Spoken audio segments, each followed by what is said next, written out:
My name is Daniel Harper. I'm 34 years old. And until that night, I thought I had a pretty good handle on my life. I wasn't rich. I wasn't poor. I was just an ordinary guy who had worked his way into a decent career in sales. For years, I'd been on the road more than I'd been at home, and though it wasn't glamorous, it gave me enough stability to finally buy something I'd dreamed about since I was a teenager, my sports car. I'd been gone for 5 days. Nothing unusual. A short business trip out of state. The kind of trip I'd taken dozens of times before, though this one had been rough, long hours, fast food dinners, and a hotel room that smelled faintly of cigarettes even though it was labeled non-smoking. I came back tired but ready to sink into my own bed. It was early evening, the sky hanging in that grey in-between before dusk fully settles, when the air feels heavy but expectant. I rolled my suitcase up the cracked sidewalk toward the house where I grew up, the same one I'd been living in again for the past year while saving for my own place. My parents had insisted it was only temporary, that it made sense while I was between apartments. And though I wasn't thrilled about moving back into my childhood bedroom at 34, it was manageable. Until that night.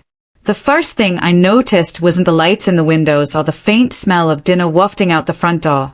It was the driveway. Wide, uneven, patched with oil stains from years of my father's old truck. A driveway that had one constant for the past 2 years, my car. My pride. My proof that long hours and endless miles on the road hadn't been for nothing. But the driveway was empty. I froze on the sidewalk, suitcase handle clenched in my palm, staring at the bare stretch of concrete as if maybe, just maybe, my car would flicker back into existence if I stood there long enough. But it didn't. The spot was blank, brutally so. At first, I told myself it was nothing. Maybe my dad had moved it. Maybe my mom asked a neighbor to borrow it. But even as those thoughts ran through my head, I knew they were lies I was feeding myself. They hated that car, not because of what it was mechanically, but because of what it represented, something that was mine, not ours. I stepped closer, dragging my suitcase behind me, and crouched at the oil stain where the back tire usually sat today. I don't know why. I guess I thought I might see skid marks, a clue, something to explain its absence. Instead, I found only emptiness. The sound of cicadas buzzing in the trees above me was deafening in the silence. Across the street, Mrs. Henson, the retired teacher who always watered her lawn at the oddest hours, stood with her hose paused in her hand. She gave me a look, a mix of pity and awkward curiosity, then quickly turned away, pretending to be fascinated by her roses. That was the moment my stomach dropped. Something had happened, and the neighbors knew. Dragging my suitcase to the porch, I replayed every sacrifice I'd made to buy that car. The double shifts at the diner during my 20s, the endless road trips for work, the overtime hours nobody paid me for but I put in anyway just to hit bonuses. That car wasn't just a piece of metal. It was years of swallowed pride, aching backs, and nights where I'd gone without sleep to make deadlines. It was my proof that I could want something for myself and finally have it. And now it was gone. The front door creaked open as I stepped up, and the familiar scent of my mother's cooking drifted out. Garlic, onions, maybe chicken. Ordinary, comforting smells that felt cruel in the face of what I'd just seen. My parents sat in the living room, the TV humming with the evening news, both of them relaxed like it was any other night. I stood in the doorway longer than I should have, watching them. My father with his glasses halfway down his nose, pretending to read the paper though I knew he was half asleep. My mother, curled into her chair, her lips pressed thin in that way she did when she was thinking about something but pretending she wasn't. "Where's my car?" The words tumbled out before I even realized I'd spoken. My father looked up lazily, blinking. My mother glanced at me, then away, her expression tightening, but she didn't answer. I said, "Where's my car?" This time my voice was louder, edged with panic. My father folded his paper slowly, far too slowly, and gave a shrug. "It's gone." The air seemed to drain out of the room. Just that. 2 words. It's gone. No explanation. No apology. Just the kind of dismissal you'd give to someone asking where the salt shaker went. I dropped my suitcase on the floor with a thud. My pulse hammered in my ears, my throat dry. What do you mean, it's gone? Who took it? Where is it? My mother finally spoke, her voice even and casual, as though we were discussing groceries. We sold it. The words cut through me, sharper than any blade. I opened my mouth, but no sound came out. For a moment, I actually thought I might pass out right there in the doorway. You, what? My voice cracked. She didn't look guilty. She didn't look apologetic. If anything, she looked satisfied. We sold it, she repeated, enunciating each word like I was a child who hadn't heard her the first time. And just like that, I knew. Every suspicion, every glance from Mrs. Henson across the street, every memory of how they'd always favored my sister, it all fell into place. They hadn't just moved it. They hadn't loaned it. They'd taken it from me, stripped me of the one thing I had that wasn't theirs, and sold it. I gripped the door frame to steady myself, my knuckles white. The living room blurred at the edges, rage and disbelief tangling into something I couldn't untangle. That was the moment everything changed. The moment I realized my life inside that house, under their roof, could never go back to what it was. And standing there in that doorway, staring at the two people who had just robbed me of my dream, I knew one thing for certain. This wasn't just about a car. This was about me, and the choice I was about to make. I stood frozen in the doorway, gripping the frame like it was the only thing keeping me upright. My parents didn't even flinch at the look on my face. My chest burned, but they sat there calmly, like this was all perfectly normal. My father cleared his throat and spoke first, his voice steady but flat. Daniel, don't make such a fuss. It was just a car. Just a car. The words hit me harder than I expected. My throat tightened, and for a moment, I couldn't speak. They had ripped away years of my hard work, and he called it just a car. My mother leaned forward in her chair, resting her elbows on her knees, her tone sharper. Your sister needed this. She's been through so much lately. College stress, her breakup. You know how fragile she gets. We thought she deserved something special. A little getaway. I let out a short, disbelieving laugh. So, you sold my car for her vacation? She looked at me like I was the unreasonable one. Daniel, family comes first. You've always had enough. She hasn't. That line, you've always had enough, made my blood boil. Enough?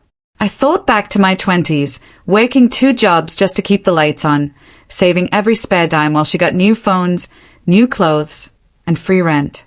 Enough? I'd had scraps compared to what they poured into her life. My father shifted uncomfortably in his chair, avoiding my eyes. We didn't mean any harm. It's not like you don't have another car. You've got that old Honda, right? Reliable enough for work trips. That old Honda. The car with the squeaky brakes and the air conditioning that only worked when it felt like it. That was their justification. That I still had something with 4 wheels and an engine, so losing the one thing that mattered didn't count. I dragged a hand over my face, trying to process. The room felt hot, suffocating. Do you even hear yourselves? You took something that wasn't yours to give.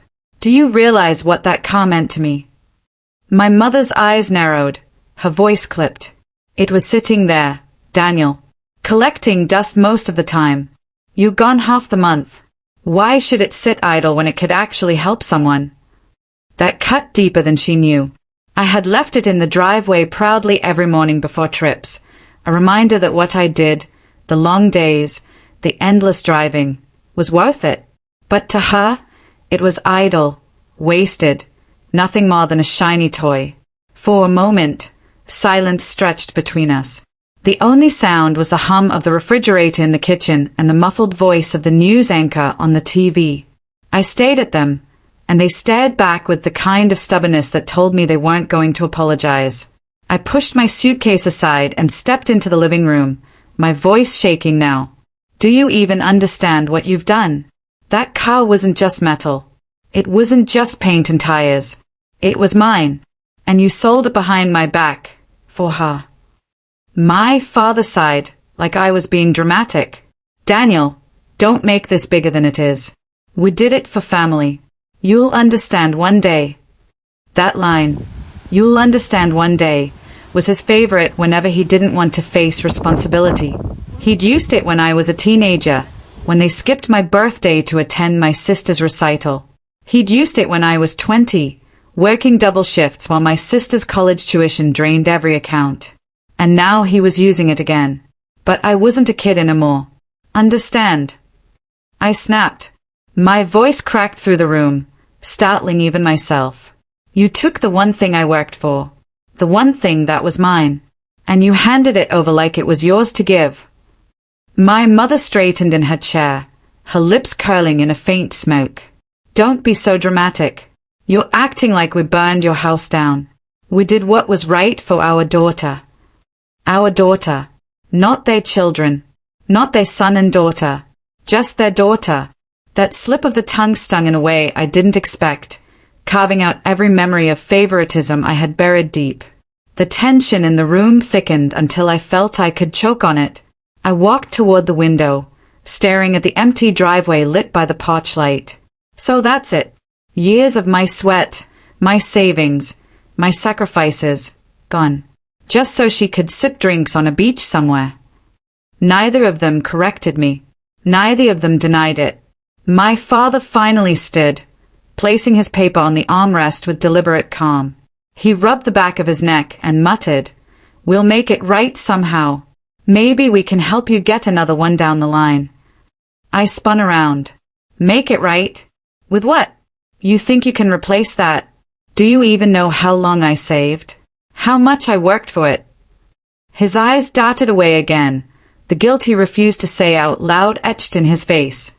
My mother, however, remained firm, her chin tilted slightly upward. "Daniel, stop raising your voice. You've always had everything handed to you." That was it. My laugh burst out before I could stop it, harsh and bitter. "Handed to me? Are you serious?" Memories flashed. Scrubbing floors at the diner past midnight, skipping meals to save gas money, falling asleep in my car between shifts. Handed to me? They had no idea. Or worse, they didn't care. For a brief moment, my mother's eyes flickered, like she realized she had gone too far. But instead of softening, she doubled down. "Your sister matters, too. She deserves happiness. And I don't." My voice dropped, quiet now, sharp enough to cut. The silence after that question stretched long and heavy. Neither of them answered. My chest tightened, because their silence was the answer. I stood there, feeling something inside me harden. Something that told me this was no longer just a family disagreement. It was the final crack in a foundation that had been unstable for years. The silence that followed my question was deafening. My father shifted in his chair, pretending to glance at the clock, while my mother's lips pressed into a thin line. Neither of them said it, but their refusal to answer told me everything I needed to know. That was when she did it. My mother leaned back in her chair, eyes cold, and let out a laugh that wasn't warm or kind. It was sharp, condescending, the kind of laugh meant to cut me down. "Thanks to your car, Daniel," she said, her voice dripping with satisfaction. "Our daughter is having the time of her life right now. She's in Cancun, enjoying herself, smiling, relaxing, all because you had that shiny toy sitting in the driveway." Her words felt like a slap across the face. My chest tightened, but I forced myself not to look away. The image she painted, my sister lying on a beach chair, laughing, holding a drink with one of those little umbrellas in it, banged in my head. That vision wasn't just jealousy. It was betrayal. They had stolen my dream to fund hers, and then they had the nerve to mock me for it. I swallowed hard, my throat dry, and managed to say, "You think that's funny? Taking what's mine so she can play princess for a week." My father rubbed his temples, muttering, "Daniel, don't start again. We already told you why." But my mother wasn't finished. She leaned forward, her tone sharper now, almost taunting. She deserves happiness, Daniel. She's our daughter. You should be proud your car could finally do something worthwhile. You act like you're the only one who works hard, but she's been under so much stress. College, her breakup, her future. She needed this more than you'll ever understand. I felt heat rise in my face, a slow pain that spread to my chest. Something inside me snapped, but not in the way they expected. I didn't yell. I didn't storm out. Instead, I laughed. It wasn't the kind of laugh that comes from joy or amusement. It was low, bitter, and broken at the edges. A laugh that filled the room with a sound I didn't even recognize as mine. That laugh unsettled them. My father's brow furrowed as he watched me, uneasy. My mother's smirk faltered for the first time all night. "What's so funny?" she snapped, her voice tight. I leaned back against the wall, arms crossed, still chuckling softly. "Funny? You really want to know?"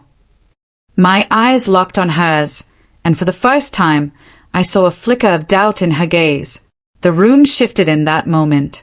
For years, I had been the quiet one, the one who bit my tongue, the one who accepted every slight with silence. But now, standing in front of them, laughing at their arrogance, I felt the balance of power tilt ever so slightly. I took a step closer, letting the laugh fade into a cold smile. "It's funny because you think you've won. You think you've humiliated me. You think taking my car and funding her trip was some kind of victory." I shook my head slowly. "But you don't realize what you've actually done." My mother's eyes narrowed, but she didn't speak. My father looked between us, caught between confusion and discomfort, clearly wishing the conversation would just end. The silence stretched again, thick with tension. I could feel the unease growing with every second I refused to explain myself. I let it hang there on purpose. Let them wonder. Let them squirm. Finally, I broke the silence. "You've spent my entire life putting her on a pedestal, telling me to give, telling me to sacrifice, telling me I'd understand one day. Well, I do understand now." My mother folded her arms, her voice sharp. "Understand what?" "That I've never been your priority," I said flatly. "That no matter what I do, no matter how hard I work, you'll always find a way to belittle it. You'll always find a way to make me smaller so she can feel bigger." The words hung in the air, heavier than I expected. My father shifted again, his eyes on the floor. My mother, though, forced a smile back onto her face, clinging to it like a shield. "You're being dramatic," she said. "Always the victim, aren't you? Poor Daniel, so misunderstood, so unloved. You got your degree, your job, your savings. What did your sister get? Nothing but struggles. We did what parents do. We took care of the child who needed us most. And you'll survive without a car." Her words might have sounded reasonable to someone else, but to me, they were poison. The way she twisted reality, the way she dismissed everything I had worked for, the way she used my own success as an excuse to rob me, it was all too much. I laughed again, softer this time, shaking my head. "You don't even hear yourself, do you? You really think what you did makes sense? You really believe stealing from me was the right thing to do?" Her face reddened, her voice rising. "Enough with the accusations. We are your parents, Daniel.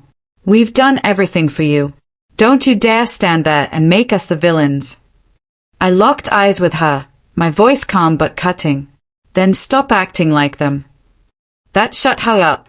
For the first time all night, she didn't have a comeback ready.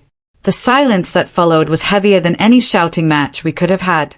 My father sank back into his chair, rubbing his temples harder now, while my mother stared at me like I was someone she didn't recognize.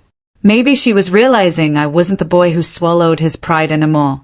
Maybe she was realizing I wasn't afraid of them. And as I stood there, watching her forced smite crumble at the edges, I realized something too. Mockery only works if the other person lets it. And I wasn't letting it anymore. The words lingered in the air like smoke after a fire, thick, suffocating, impossible to ignore. My mother's lips pressed together so tightly they were almost colorless, her forced composure cracking at the edges. My father kept his eyes down, his fingers still massaging his temples like he was trying to rub away not just the tension, but the entire evening. I didn't move. I stood rooted to the spot, staring at them, waiting. For once, I wasn't filling the silence. I wasn't trying to mend the cracks or smooth things over. The weight was theirs to carry now. Finally, my mother let out a sharp breath. "You've changed," she muttered, almost to herself. "No," I said, my voice steady. "I haven't. I'm just not pretending anymore." Her eyes flickered with something, anger, maybe, or fear, but she turned away, muttering under her breath. I caught just enough to hear, "He wasn't supposed to find out like this." My stomach clenched. "What did you just say?" Her shoulders stiffened, but she didn't turn back around. My father shot her a look, subtle but urgent, the kind of glance that said, "Shut up now." That glance told me everything. I stepped closer, my voice low but sharp. "Find out what? Don't play games with me. Say it." My father finally lifted his head, his expression heavy with resignation. "Daniel, not everything is as simple as you think." "Then explain it," I snapped. My hands trembled, not from fear but from the pressure of years of silence finally breaking. "You've lied, you've twisted things, you've taken from me, and now you're telling me there's more." Neither of them spoke. My father sighed, sinking further into his chair, while my mother avoided my eyes, pretending to straighten a stack of unopened mail on the counter. That avoidance infuriated me more than any insult could. "Look at me," I demanded. My voice cracked through the room like a whip. "You owe me the truth. All of it. Now." Slowly, my mother turned. The mask she wore, cold, mocking, untouchable, was slipping. Beneath it, I saw something raw, something human. "You were never supposed to know," she whispered. A chill ran through me. "Know what?" Her eyes darted to my father, but he gave nothing. Just that same weary look, as if the weight of decades sat on his shoulders. I stepped closer, my pulse hammering in my ears. "If you don't tell me, I'll find out myself. Don't think I won't." For a long moment, no one spoke. Then, with a suddenness that startled even her, my mother snapped. "Fine. You want the truth. Here it is. You've always had more than her. Always." I blinked. "What?" "You had your scholarships, your jobs, your savings," she fired back, her voice trembling between anger and something else. "You found a way to make it work for yourself. She didn't. She couldn't. So, yes, we took from you to give to her. Because without us, she'd have nothing. You, Daniel, you've always landed on your feet." Her confession hung in the air, raw and jagged. I stared at her, stunned. So this was never about fairness. It was about her. My father finally spoke, his voice low. "She's fragile, Daniel. You know that. We've spent years holding her together, piece by piece. If we didn't step in, she would have collapsed completely. And you think that justifies everything?" I asked, my voice rising. "Stealing my car, draining my savings, acting like I don't matter as long as she's comfortable." My mother's voice cracked. "We did what we had to. She needed us more." I shook my head slowly, a bitter laugh escaping me. "No, she needed accountability. But you chose the easy way, take from me, give to her, and call it love." For the first time, my father didn't argue. His silence was confirmation enough. I paced the room, my thoughts racing. Pieces began to connect, moments I'd brushed off, excuses I'd swallowed, things that never quite added up.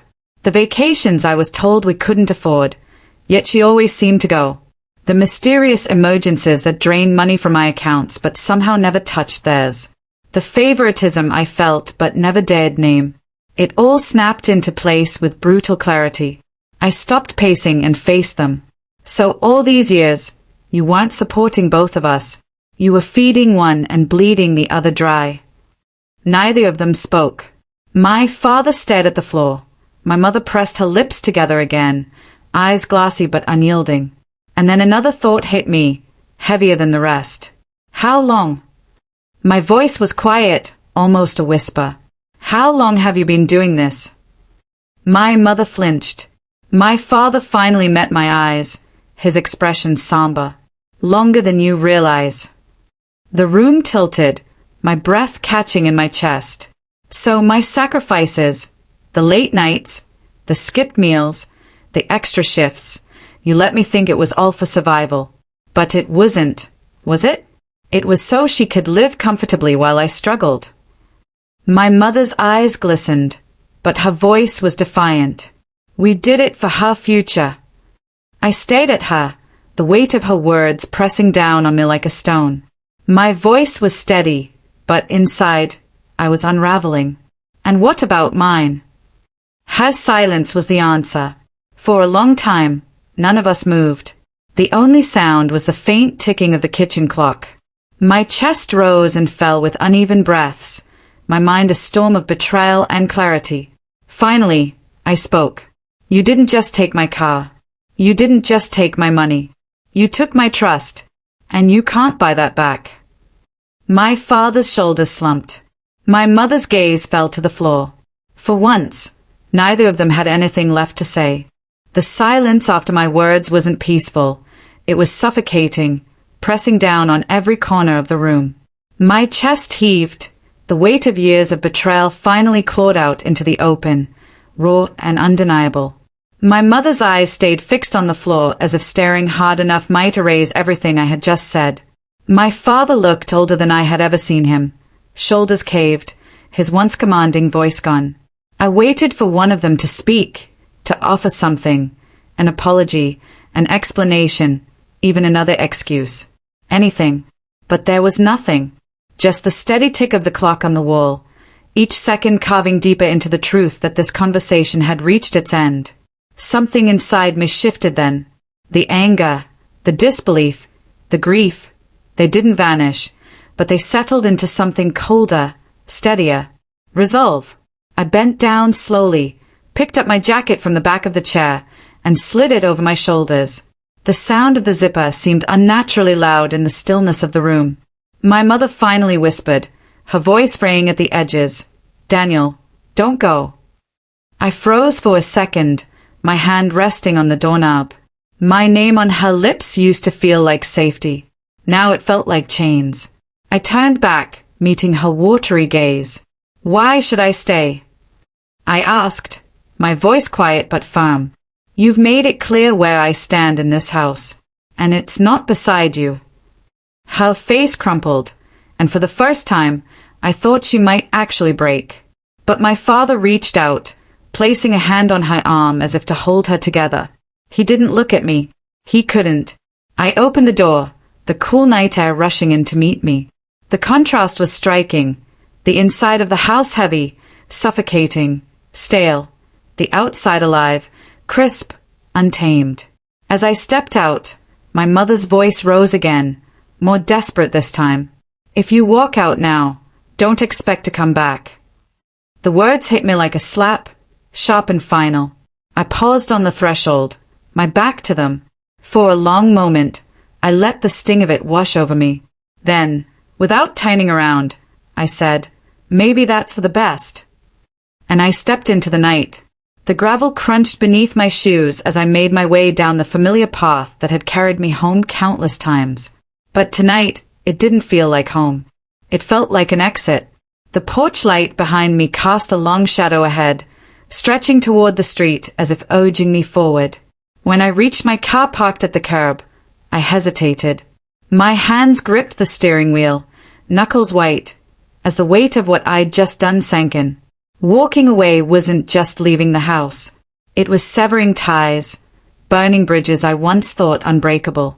The tears came then, hot, relentless, blurring the streetlights into glowing orbs. I let them fall, gripping the wheel tighter, my chest aching with the release. Minutes passed before I started the engine. The low rumble vibrated through me, grounding me. I drove slowly at first, each turn of the tires pulling me farther from them, farther from the weight of their expectations, their lies, their betrayals. But with every mile, the heaviness inside me began to shift. It didn't dissipate. Pain doesn't vanish that quickly, but it changed shape. From suffocating grief into something sharper.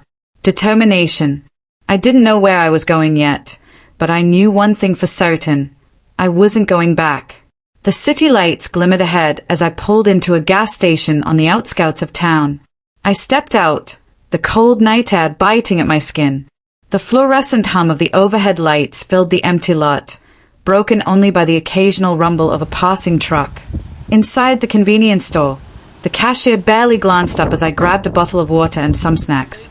But as I set them on the counter, he looked at me, really looked, and gave a small nod. "You okay, man?"